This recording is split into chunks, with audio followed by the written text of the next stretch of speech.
United versus everybody. I am your host, Sean, and I am with you with a little bit of an impromptu live stream just to do a quick little Man United News Roundup coming to you live from the in process renovation of my main level. But a couple of bit of news. I'm not able to jump into the studio today, but wanted to talk to you guys, get your thoughts. So hit that like button, subscribe to the channel if you are new. We're going to talk a little bit about strikers. We're going to talk all sorts of stuff about training, injury updates for tomorrow's match against Lyon, and then take a look at some stuff that a former United player had to say. So let's get stuck in. I don't know if you saw my short yesterday, but that had to do with Matthias Cunha, who we were linked with. Ben Jacobs obviously had put out the big news yesterday, and I wanted to get your thoughts on that. So if you weren't able to catch that, you can get your thoughts in now. Big up, Danny B. How you doing, man?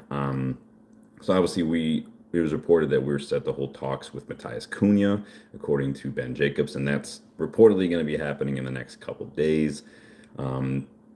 Didn't know your thoughts were on Cunha. You guys kind of know my thoughts. Is he a good player? Absolutely.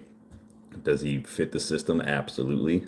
Do I think he raises the levels and the goal output and all that stuff? Yeah, absolutely. Do I have a problem with some of the behavior and attitude issues I've seen from him this season? Yeah, absolutely. So we'll see. We know that Amram doesn't necessarily like those kind of personalities in the dressing room, and so that would be something that would need to be curtailed on Cunha's part. But doesn't mean that it's not possible. We've had some volatile players come to the club in the past decades.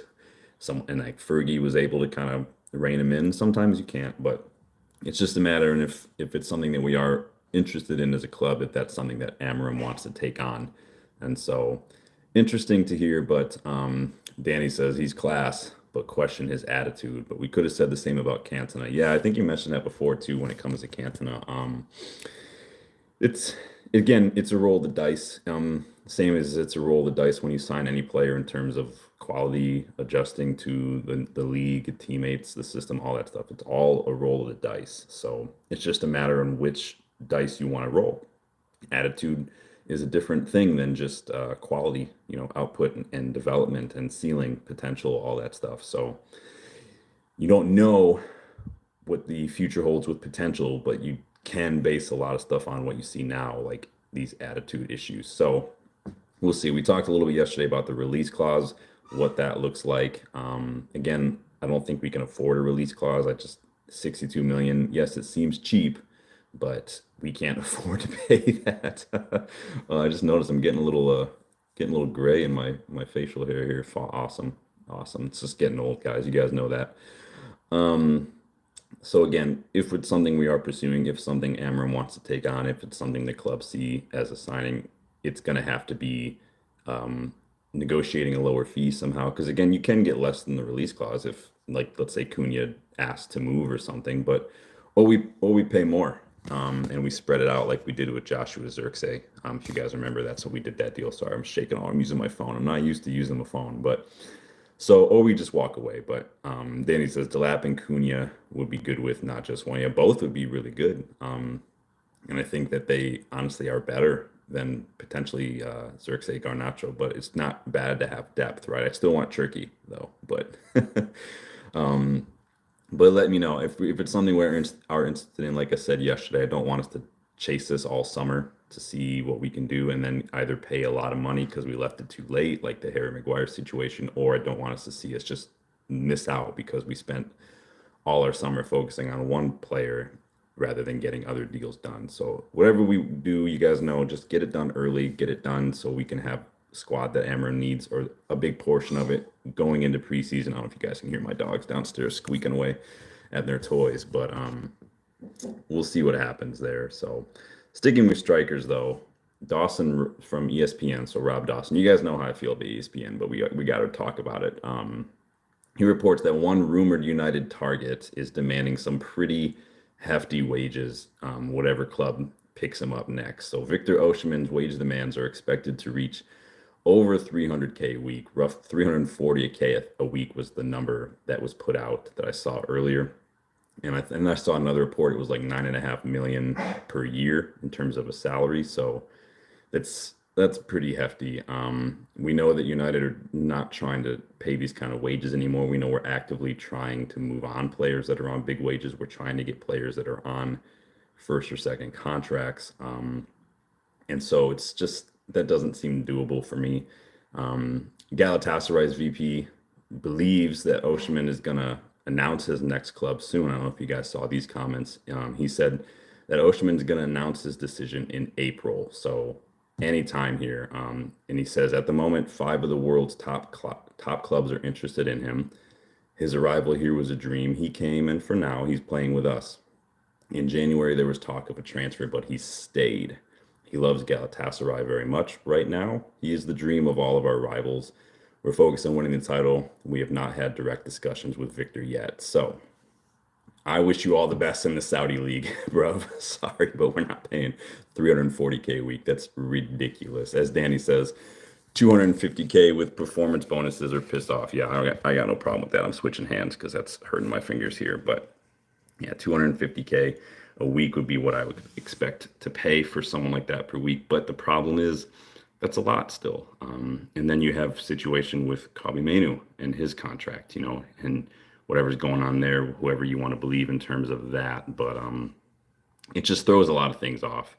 And again, it's not solely an issue of quality and up front right now. It's also an issue of decision making, of chance creation, of linking up. Everything in that final phase of attack right now is struggling. Yes, a good striker is what's needed, but it's not the only thing that's going to make a difference. It's been a long time since football has been reliant on that kind of signing to make a difference, and we are not at a place right now in our rebuild where one signing is going to be the final piece of the puzzle. We have a whole thing that we have to rebuild right now. But yes, we do need a striker. I just don't see this happening, mostly because of the wages. And I've been saying that for a while now, since January, that I thought that his wages were going to be a major stumbling block. So it is what it is. Jay, welcome. Sorry if you're joining and you're like, what is going on here? This doesn't look anything like the normal thing. Says Rodrigo Mora, Trincao, Trick Cunha would be good. That's way too much. Gonna go work out. All right, brother. Say thanks for chopping by. Yeah. I was already down here. I just had a meeting with my PFA class, so we were just going over some paper stuff, and we have a presentation that we have to do, and so just doing that. But I thought I'd stay down here and do one of these real quick. So yes, not in my library, not in the studio today, but just chilling at you live from the kitchen table here. Danny says, if we got Cunha, Trick, and Nippon, I would sell Garnacho for 55 plus. Yeah, I mean, Garnacho's got a decision to make, and Amram's got a decision to make right in terms of, does he fit the system? I don't know. So do you guys think Garnacho fits the system? Do you guys think that he could have a place in this squad? I think he could. I don't think he should be starting as frequently as he is. He doesn't have any competition. He hasn't really had competition since he broke into the first team. So take that what you will. Sanjay, big up, Sanjay. Good afternoon, man. Hope you're doing well. Where are you off to next, Sanjay? You got back from Valencia recently. I think you were in Portugal or something is right before that. Where's the next destination? Let us know, man. Lissandro, brand new to the channel. Welcome, man. So you are in Argentina. Good deal. Hola. ¿Cómo estás, mi amigo? Gracias for stopping by. Appreciate that. Anyway, moving on. Yeah, you guys let me know what you think about Osimhen. Is 340K a week too much? Yeah, I think it is. And I don't think that we would be realistically looking at that. But what are you going to do? Lissandro says, muy bien. Yeah, I know enough Spanish to maybe get by. Lo siento. Hablo un poco español solamente. Don't know much more than that. And that's just me saying I only know a little Spanish. Sorry. Danny is asking River or Boca. That's a loaded question for an Argentine, but he's going River. Well, it sounds like we might have a new South American scout on our hands. Danny's pretty well versed in the River Plate and the South American talent down there. So let us know who you like at River Plate, Lissandro. But big up, man. Thanks for jumping in. We got some potential team news ahead of tomorrow's match against Lyon. This is coming from Stephen Railston. So got some footage from training this morning. Kobbie Mainoo's back. He's looking fresh with his new haircut. The dreads are gone. He's back to where we saw him when he first joined. So he's back training with the team. Big news. Delit, Heaven, and Collier were not present for training though. So take that what you will. Apparently Collier has a knock. I'm starting to get a little frustrated with Collier a little bit. He and Manu have just not been able to shake some of these little injuries. A couple of youngsters joined the session though as well. So Morehouse, Amos, Kukonki, Harrison, and then surprise, surprise, Jaden Camison was in the training today as well. So that could be good news. We've been talking about that a little bit. You guys know I love Camison. I think that he would definitely be my understudy option for that right wing back role. So we didn't have to spend 50 million on Giovanni Quenda, but I do like Camison a lot. It's really cool to see him in the training. Hopefully that means he'll be in the squad, maybe for this one, but we'll be without some big names. So 2 defenders down, McGuire's minutes being managed, 3 defenders down, forgot about Licha. So it's probably just going to be, again, McGuire, Mizraoui, Yoro, and then Lindelof to choose from. And I wouldn't be surprised, like I said in the preview yesterday, if Lindelof started that one, just because, again, just for rotation. If Lindelof started, I could easily see Mizraoui maybe taking over for Dallo on the right, just to give Dallo a little bit of a rest, because he's been playing a ton of football. But what do you guys think could do there? Danny says, was delighted to see Camison getting promoted to the first team squad. Yeah, you guys know I love Camison. He's been having a tremendous season with the academy, pitching in with goals, getting up and down that pitch, putting in a shift on and off the ball. Like, we don't need to spend money on Giovanni Quenda.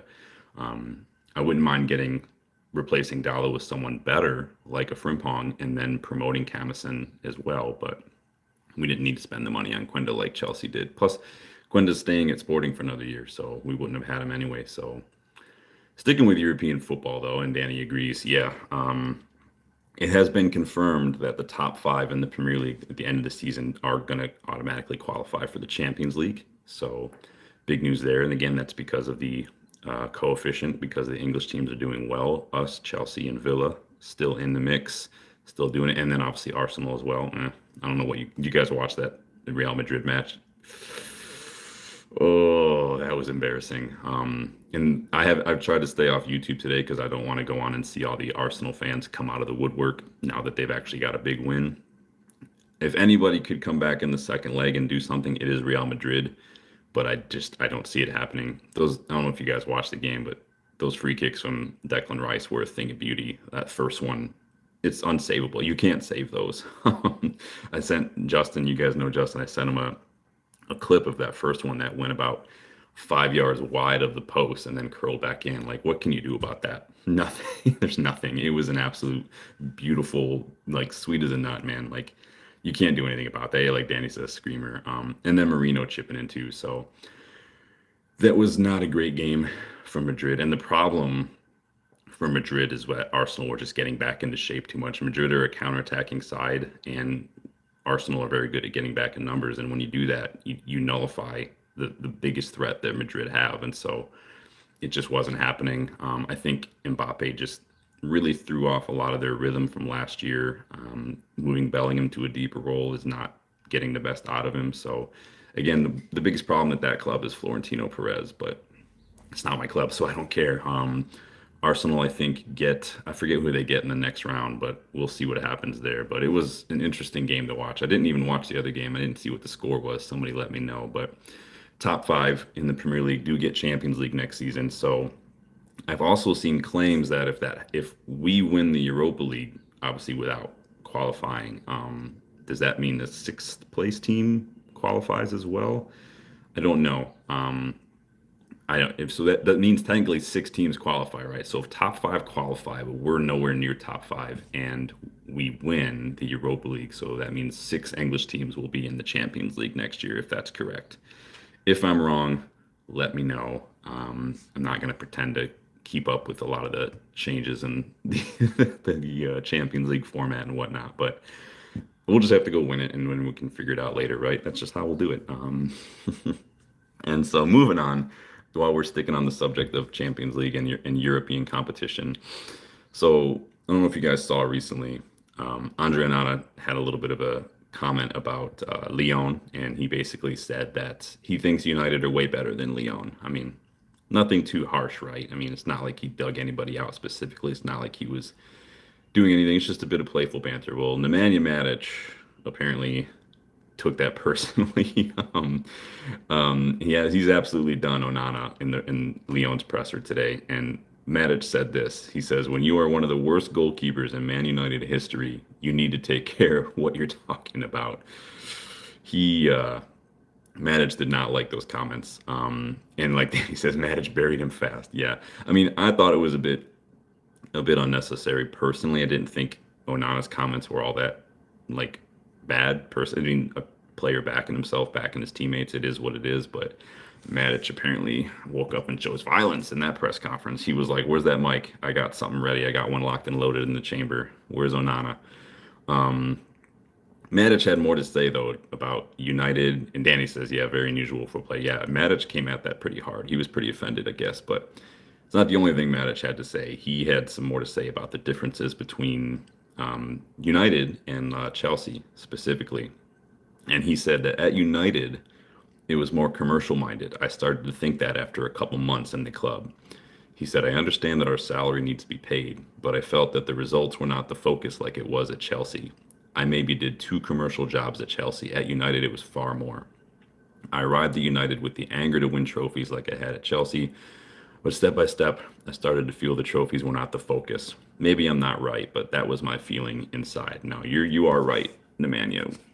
We don't, for the longest time, the focus at this club has just been commercial, has just been sponsors. It's just been, let's make some money, let's sell some shirts, let's do whatever we can to get a few more million in the kitty, right? And he's not the first person to say something like this. You remember that LVG kind of said the same thing after leaving, that the club was more business focused. Even remember Jurgen Klopp turned us down a long time ago because he could tell, right? He could tell even at then, like, this is football is not our focus at this club, and this is the way it was under the old regime when the Glazers and Woodward were running things. This is what we focused on. We didn't care about any of that. So now I'm hoping that we're going to be moving past that, but again, it could be wishful thinking, but the proof will be in the pudding. So Matic had some interesting thing to say.